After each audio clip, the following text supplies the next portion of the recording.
আর বন্ধুরা, cooking gallery থেকে সবাইকে স্বাগত জানাচ্ছি। আজকে আমি বানাবো 2 রকমভাবে মাছের ঝাল।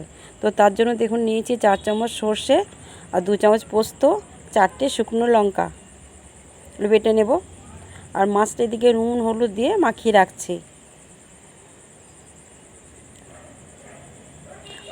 চিংড়ি মাছটা করবো ঝিঙে আলু পেঁয়াজ এসব দিয়ে, তার জন্য চিংড়ি মাছটা ভেজে নিলাম, ভাজছি, তুলে নিলাম। ওই তেলে আলুটা দিলাম, একটা আলু আছে, একটা পেঁয়াজ কুচি আর 4টে ঝিঙে আছে। সব একসঙ্গে দিয়ে নাড়াচাড়া করব ভালো করে। নাড়াচাড়া করতে করতে নুন হলুদ দিয়ে দিলাম এক এক করে, স্বাদ মতো নুন হলুদ। আর এখানে সর্ষে পোস্ত যেটা বেটে রেখেছিলাম বাটির মধ্যে নিয়ে জল দিয়ে গুলে নেব। 4টে কাঁচা লঙ্কা দিলাম। এই রান্নাটা খেতে খুব সুস্বাদু হয়, গরম ভাতে খেতে খুব ভাল লাগে। ওপর থেকে জলটা দিচ্ছি, ছাকার মতন হয়ে গেল, তলায় সর্ষে বাটাটা থেকে যাবে, সর্ষে খোলাগুলো।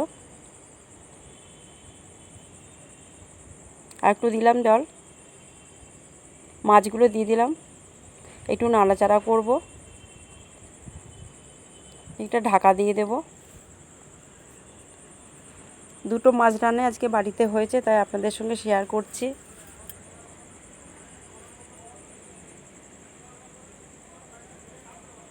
বাড়িতে বানিয়ে এরকম করে দেখবেন, খেতে খুব ভালো হয়। হয়ে গেছে, নামিয়ে নিচ্ছি।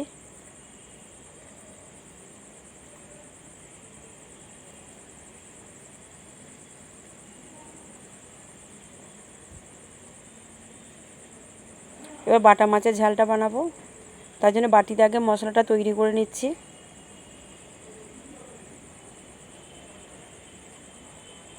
মাছটা ভাজতে দিলাম,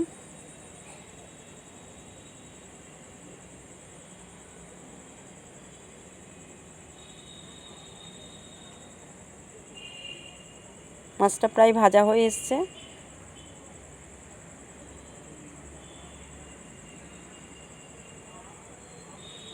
হয়ে গেছে, তুলে নিচ্ছি।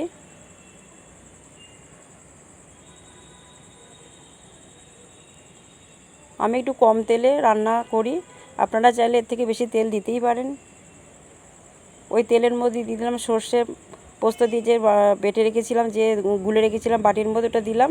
আর 4টে কাঁচা লঙ্কা দিলাম, নুন হলুদ দিলাম, একটু নাড়াচাড়া করে নেব। এবার মাছটা ছেড়ে দেব।